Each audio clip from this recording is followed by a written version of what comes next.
गुरुर्ब्रह्मा गुरुर्विष्णु गुरुर्देवो महेश्वरः गुरुर्साक्षात् परब्रह्म तस्मै श्री गुरवे नमः।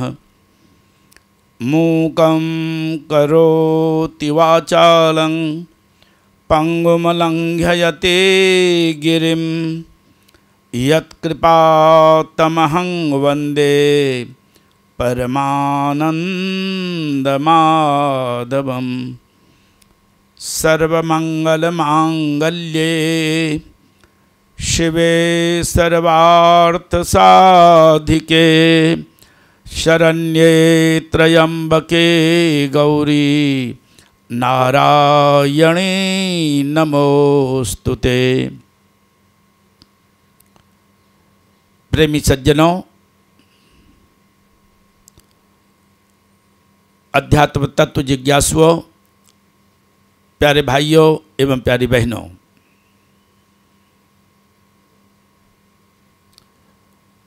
परमपिता परमात्मा की कृपा से हम सबने देव दुर्लभ मनुष्य शरीर प्राप्त किया है।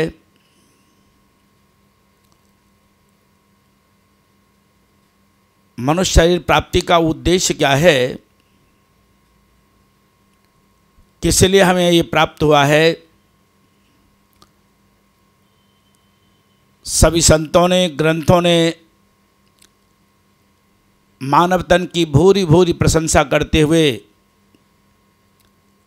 यह समझाने का यत्न किया है, मनुष्य शरीर परमपिता परमात्मा की भक्ति के लिए, भजन के लिए, सुमरन और ध्यान के लिए प्राप्त हुआ है।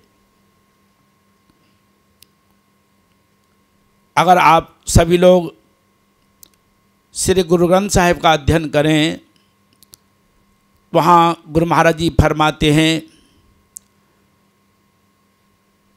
भई परापति मानुष देवहुरिया गोविंद मिलन को यही तेरी बरिया, अवरि काज तेरे किते न काम, मिलु साधु संगत भजु केवल नाम।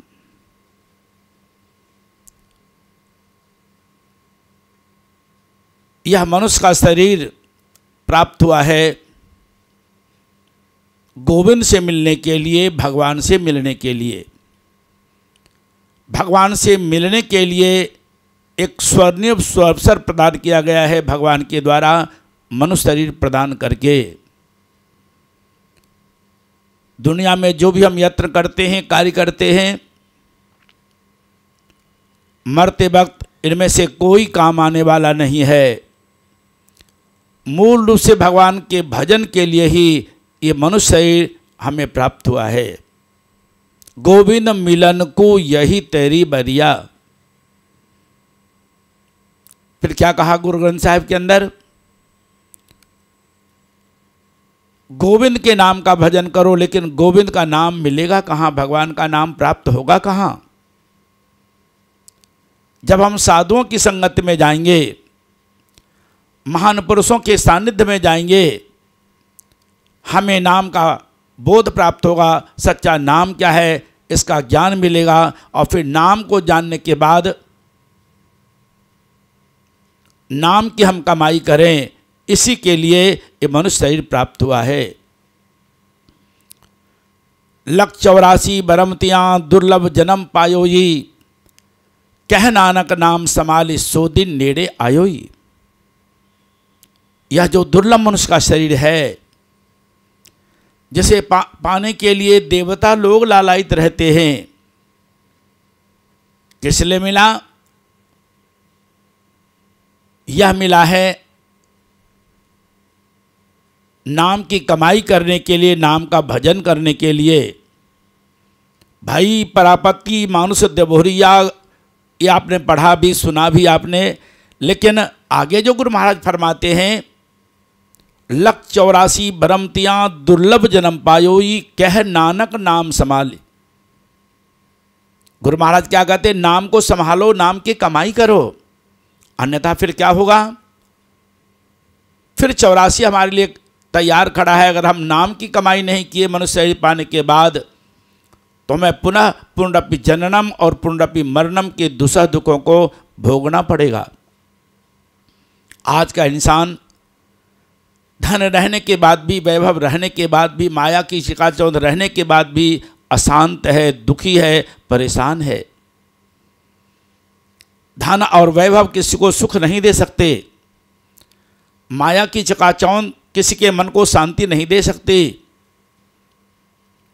सुख और शांति का केंद्र बिंदु परमात्मा है। सुख और शांति का स्रोत परमात्मा है। आनंद का स्रोत परमात्मा है।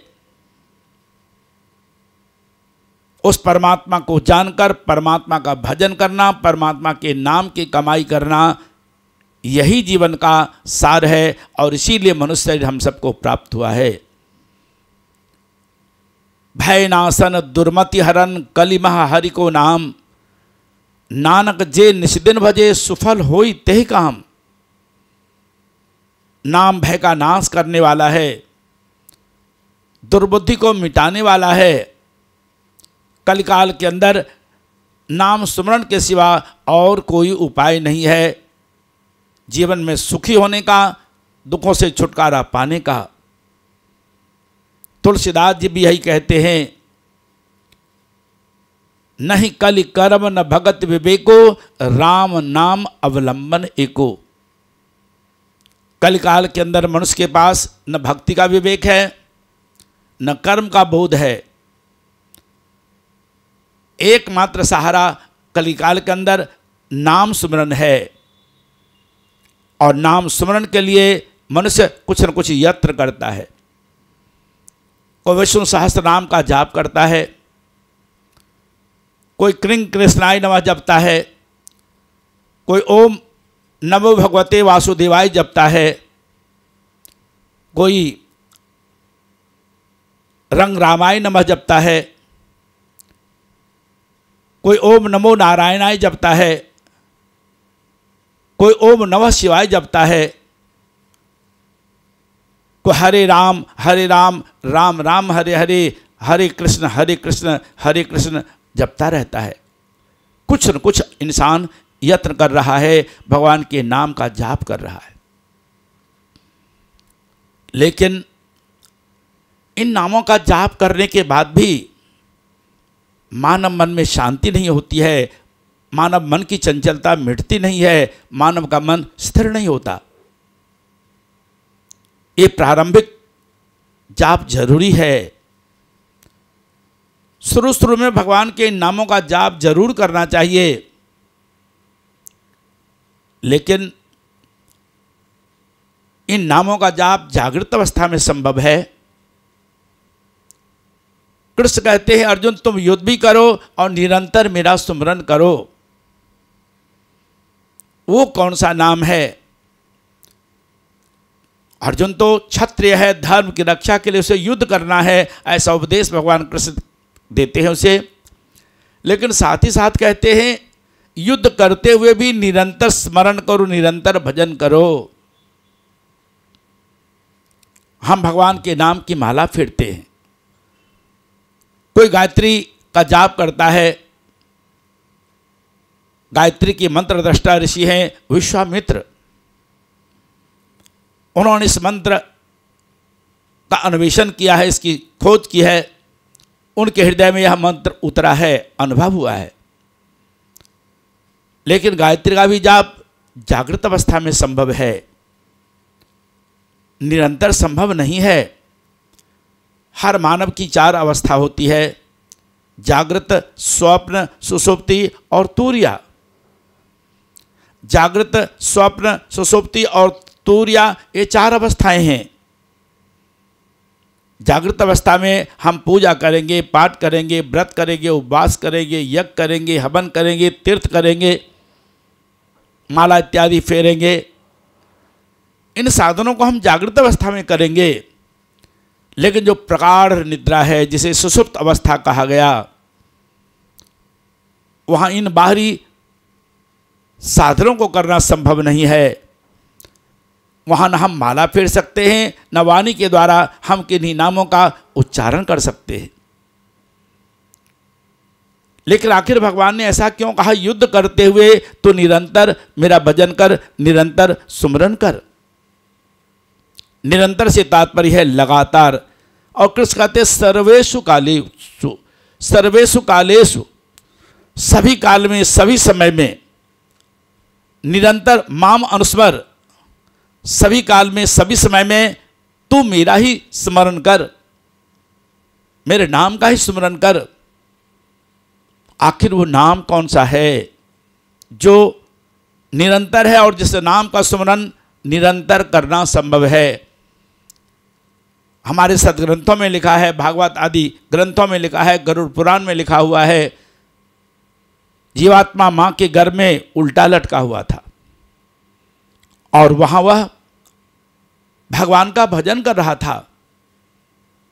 जिन साधनों को हम आज अपनाए हैं भक्ति के नाम पर, भजन के नाम पर, मां के गर्भ में जब हम उल्टे लटके हुए थे, माला फेरना संभव नहीं था, इन नामों का जाप करना संभव नहीं था, यज्ञ करना संभव नहीं था, बाहर के पूजा पाठ इत्यादि करना जीवात्मा के लिए, गर्भस्थ शिशु के लिए संभव नहीं था। फिर वो कौन सा भजन कर रहा था? बाहर आने पर वह भूल जाता है, माया की हवा का स्पर्श होता है और वह भगवान का भजन भूल जाता है। उन्हीं बातों को समझने के लिए सत्संग में आने की जरूरत है। हम वेदादि शास्त्रों का अध्ययन भी कर लेते हैं, लेकिन जब तक हम ज्ञानी संतों की शरण में नहीं जाते, हम इसका ज्ञान नहीं होता है। भारद्वाज मुनि चारों वेदों के ज्ञाता थे, वे मंत्र दृष्टा ऋषि हुए हैं।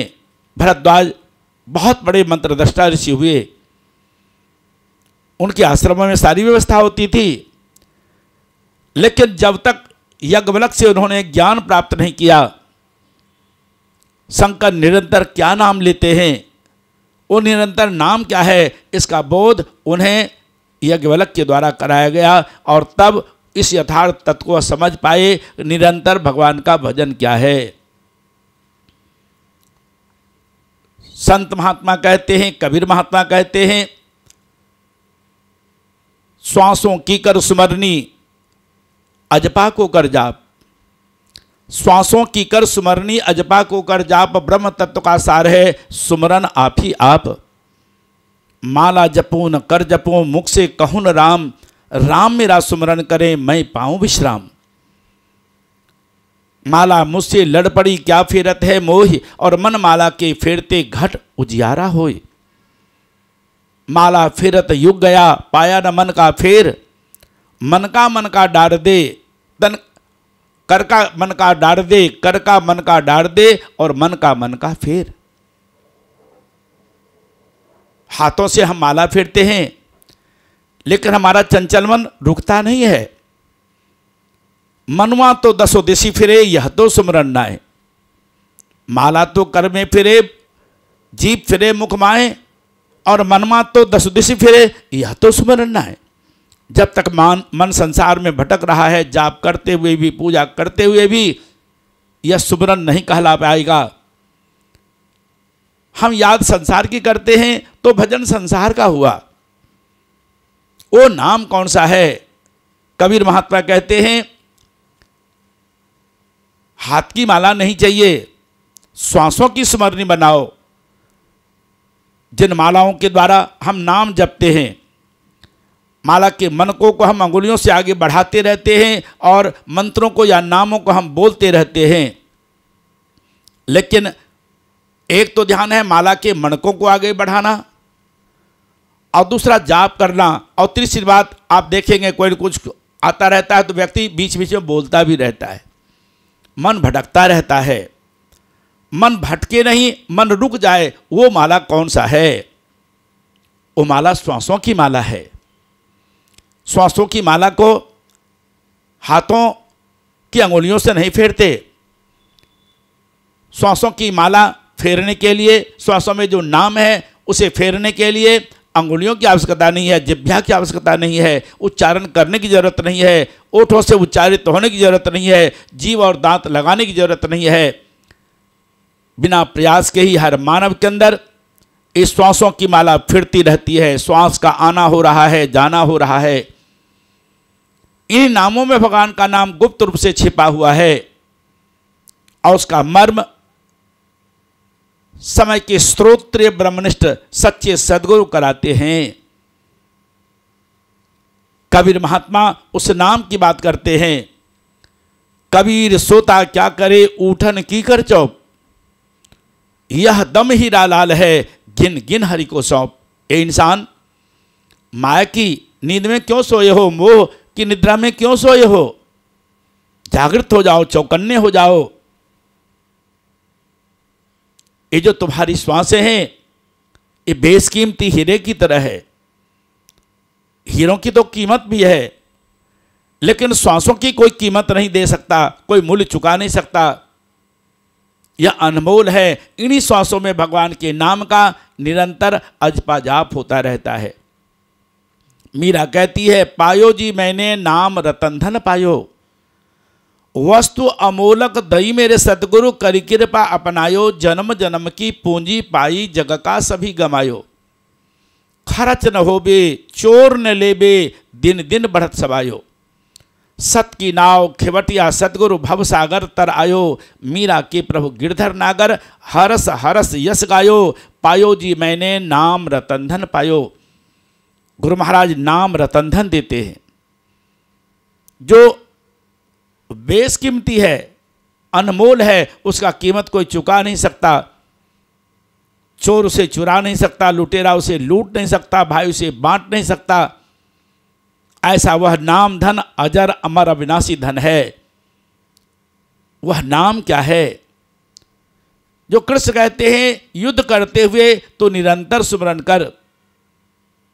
हमारे देश के अंदर जाजली मुनि हुए, तपस्या करते थे और तपस्या करते करते अभिमान हो गया, आकाशवाणी हुई, जाजली धर्म तत्व को तुम बिल्कुल नहीं जानते, अध्यात्म के मर्म को तुम नहीं जानते, समझना है तो जाओ काशी में तुलाधार वैश्य रहता है। वैश्य का मतलब व्यापारी। आकाशवाणी सुनकर जब गए जाजली, देखते हैं कई ग्राहक दुकान पर खड़े हैं, किसी को सौदा देना है, किसी से पैसे लेने हैं, किसी से बातचीत करनी है। जाजली मुनि को भ्रम हो गया, ये तो घर गृहस्थ में प्रपंच में फंसा हुआ है, क्या देगा मुझे ज्ञान। उचक उचक कर देखने लगे ग्राहकों के बीच से। जाजली मुनि से तुलाधार वैश्य ने कहा, मुनिवर आप आसन ग्रहण कीजिए, मुझे मालूम है कि आप आकाशवाणी सुनकर के आए हैं और आकाशवाणी सुनकर आप मेरे पास धर्म तत्व का मर्म समझने आए। बाद में जब बातचीत होने लगी, कहा आपने विचार किया कि मैं दुकानदार हूं और दुकानदारी करते हुए मैं सारे ग्राहकों से बात कर रहा हूं, लेकिन एक ऐसा मर्म गुरु ने बताया है जो श्वास के अंदर है। ये श्वास की क्रिया दुनिया के सारे काम धंधे करते हुए भी होती रहती है। ग्राहक को सौदा दें या उसके पैसे लें, बातचीत करें, ये श्वास की क्रिया निरंतर होती रहती है। इन्हीं श्वासों में भगवान का नाम गुप्त रूप से छिपा है। उसे जान जाने के बाद कर्म करता हुआ भी व्यक्ति निष्कर्मी हो जाता है, कर्मों में लिपायमान नहीं होता है।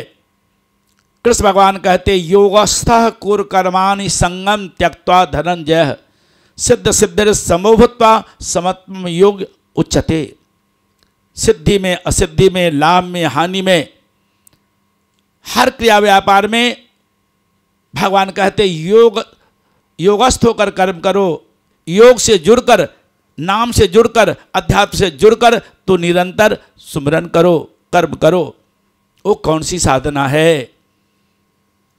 राजा जनक के पास सुखदेव मुनि जब ज्ञान लेने के लिए गए, पिता वेदव्यास ने ज्ञान लेने के लिए भेजा, सोने के सिंहासन पर बैठे हुए हैं, वामांग में उनकी अर्धांगिनी है, बीतरागी।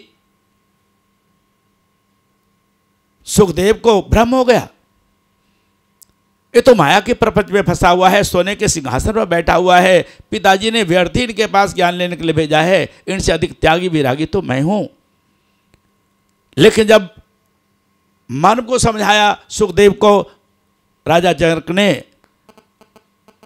उन्होंने कहा, हे सुखदेव, मैं राजकाज करता हुआ भी हमेशा योग युक्त रहता हूँ। जैसे कमल पत्र पानी में रहकर भी लिपायमान नहीं होता, इसी तरह राजकाज करते हुए भी मेरी जो सुरती है ब्रह्म के साथ जुड़ी रहती है, नाम के साथ जुड़ी रहती है। वो नाम कौन सा है, उसी के लिए संत ब्रह्मानंद जी कहते हैं, निरंजन माला घट में फिरे दिन रात, ऊपर जावे नीचे आवे श्वास श्वास चली जात, संसारी नर समझे नाही बिरथा उमर बितात, सतगुर पूरा भेद बतावे निश्चल मन ठहरात, जो जन सुमरन करे निरंतर बैठ सदा प्रभात, ब्रह्मानंद मिटे भव बंधन फेर जन्म नहीं आत, निरंजन माला घट में फिरे दिन रात। इस श्वासों की माला निरंजन माला है। निरंजन से मतलब, निरंजन से मतलब निरंजन अर्थात जो माया का की माला नहीं है, इंद्रियों की माला नहीं है, शरीर की माला नहीं है, किसी वस्तुओं की माला नहीं है। ये माला निरंजन माला है, श्वासों की माला है। और हर मानव के अंदर ये श्वासों की माला निरंतर फिरती रहती है। श्वास आती है जाती है, 24 घंटे हर मानव के अंदर इस श्वासों का क्रिया व्यापार होता रहता है। और 21,600 बार श्वास लेता है 24 घंटे में। और संत ब्रह्मानंद जी भी कहते हैं, बिना बोले बिना उच्चारण किए अजपा जाप जपे नित प्राणी, बिन जिभ्या बिन दांत निरंजन माला घट में फिरे दिन रात। बिना जीव के बिना दांत के भगवान के नाम का निरंतर माला फिर रही है। इस श्वासों की माला निरंतर फिर रही है। 21,600 बार श्वास लेते हैं और 21,600 बार भगवान के नाम का बिना बोले बिना उच्चारण किए अजपा जाप होता रहता है। लेकिन संत ब्रह्मानंद जी कहते हैं, सतगुरु पूरा भेद बतावे निश्चल मन ठहरात। इस मार्ग को हम अपने आप नहीं समझ पाएंगे। जब सदगुरु महाराज के पास जाएंगे, सदगुरु उस मन को समझाते हैं और जब समझा देते हैं, नाम स्मरण की विधि बता देते हैं, तब हम पाते हैं हमारा जो चंचल मन है वह शांत हो जाता है। माला कर से फिरत नहीं है, जीव न वरण उचारो रे, सब 21,000 मिलाकर 600 हो तो सुमारो रे, अष्टपहर में जागत सोबत मन में जपो सुखारो रे, अज पाजाप होत गटमाही ताकि और निहारो रे। संत कहते हाथ से माला फेरने की जरूरत नहीं है, माला कर से फिरत नहीं है, और जीव न वरुण उचारो रे, जिह्वा से किसी नाम का उच्चारण नहीं करना है। बिना बोले बिना उच्चारण किए हर मानव के अंदर इस श्वासों की माला फिरती रहती है। भगवान के नाम का जाप होता रहता है। हर मानव के श्वासों में भगवान का नाम गुप्त रूप से छिपा हुआ है। उस मर्म को सदगुरु महाराज समझाते हैं। उस नाम को जाकर सदगुरु की शरण में जानना चाहिए। लोग कटहल की सब्जी खाते हैं, छीलने पर उसमें दूध निकलता है, फेविकोल की तरह सफ़ेद सा गाढ़ा सा दूध होता है, और हाथ में लग जाए, बर्तन में लग जाए तो वह दूध छूटता नहीं है। वह साबुन के द्वारा नहीं धुलता, लेकिन जब सरसों का तेल हाथ में लगाकर जब वह छीलता है व्यक्ति, चाहे स्त्री छीले या पुरुष छीले, दूध अब भी निकलता है, लेकिन अब वह दूध चिपकता नहीं। संसार में रहेंगे तो संसार के कर्मों को करेंगे, और कर्मों को करेंगे तो कर्मों में लिपायमान होंगे, कर्मों के बंधनों में बंधेंगे। लेकिन भगवान का नाम सरसों की तेल की तरह है। संसार के कर्मों के करते हुए संसार के कर्मों की वासना से हम बंधेंगे नहीं। अगर नाम का स्मरण करते हुए हम संसार में कर्म करेंगे तो हम लिपायमान नहीं होंगे। जैसे कमल पत्र पानी पर रहता है, लेकिन जब वह उठाया जाता है तो एक बूंद भी पानी उस पर टिकता नहीं। इसी तरह अगर हम योग युक्त होकर के उस श्वासों की माला को फेरते हुए श्वास श्वास में भगवान के नाम का स्मरण करते हुए, अजपा जाप करते हुए, अजपा जाप में अजपा नाम में मन को लगाते हुए संसार के कर्मों को करेंगे तो हमारा चंचल मन शांत हो जाएगा, और कर्मों के करते हुए भी हम कर्मों में लिपायमान नहीं होंगे। इसलिए श्वासों की माला को हमें जानना चाहिए। बिना बोले बिना उच्चारण किए हर मानव के हृदय में श्वासों की माला फिरती रहती है, लेकिन इसका मर्म सदगुरु के सिवा हमें कोई नहीं समझा सकता। अर्जुन देवों की उपासना करता था, पितरों की उपासना करता था, देवताओं को प्रसन्न कर उसने दिव्यास्त्र प्राप्त किए थे, लेकिन उसका चंचल मन शांत नहीं था। वह शोक कर रहा था, वह परेशान हो रहा था। लेकिन भगवान ने बताया, युद्ध करते हुए तू निरंतर मेरा सुमरन कर। वह नाम अव्यक्त है, वह नाम बोला नहीं जाता है। और कृष्ण भी कहते हैं, सर्वद्वाराणि संयम्य मनो हृदय निरुद्ध च मूर्धन्याध्यात्मानं प्राणम आस्थितो योग धारणाम। ओम इति एकाक्षर ब्रह्म व्याहरण मामनुस्मरन यह प्रयाति तज्जन देहम स याति परमाम गतिम। ओम से भी परे एक नाम है, वह है अक्षर। वह बोला नहीं जाता है, जिसे अव्यक्त कहा गया है, लेकिन वह नाम श्वासों में है। युद्ध करते हुए भी श्वासों में ही नाम का सुमरण करना संभव है। और इसी बात को समझाते हुए गुरु ग्रंथ साहिब के अंदर कहा गया, सुखमनी साहिब के अंदर समझाया गया है, श्वास श्वास सुमरन करो वृथा श्वास मति खोय, ना जाने श्वास की आवन होय न होय। श्वास श्वास में सुमरण करने के लिए कहा, श्वास श्वास में नाम का सुमरण किया जाता है। श्वास श्वास के अंदर भगवान के नाम का सुमरण करने से, श्वास श्वास में नाम सुमरण करने से चित्त की जो काइयाँ हैं वह धुल जाती है। उस नाम को जानिए, वो नाम क्या है, गुरु ग्रंथ साहिब के अंदर उसकी बड़ी चर्चा की गई है। इसीलिए कबीर महात्मा भी कहते हैं, श्वास में नाम लो। गुरु ग्रंथ साहिब में भी कहा गया, श्वास में नाम लो। श्वास श्वास सुमरो प्रभु अपना, संत संग नित रहिए, एक आधार नाम धर्म ओरा, नानक आनंद यह लहिए। श्वास श्वास में गुरबानी में भी बोला गया है, नाम का सुमरण करो। गुरु ग्रंथ साहिब में गुरु अर्जुन देव की वाणी है, तो इसलिए उस नाम को जाने। कबीर ने भी श्वास श्वास में नाम लेने के लिए कहा गया है, और मीरा भी श्वास श्वास में नाम लेने की बात करती है। अन्य संतों ने भी, और संत ब्रह्मानंद जी भी श्वास श्वास में नाम लेने के लिए कहते हैं। तो हाथों की माला तो मिटने वाली है, हाथों की माला सड़ने वाली है, और जागृत अवस्था में ही हाथों की माला हम फेर पाएंगे, मनकों को फेर पाएंगे, नाम ले पाएंगे। लेकिन सुषुप्त अवस्था में, अन्य अवस्थाओं में हम हाथ की माला को नहीं फेर पाएंगे। लेकिन बिना बोले जागृत अवस्था में भी, सुषुप्त अवस्था में भी, दुनिया के काम धंधे करते हुए भी ये श्वासों की माला 24 घंटे फिरती रहती है। हम खाते हैं तो भी श्वास चलती है, सो जाते फिर भी श्वास चलती है, स्वप्न लेते हैं तो भी श्वास चलती है।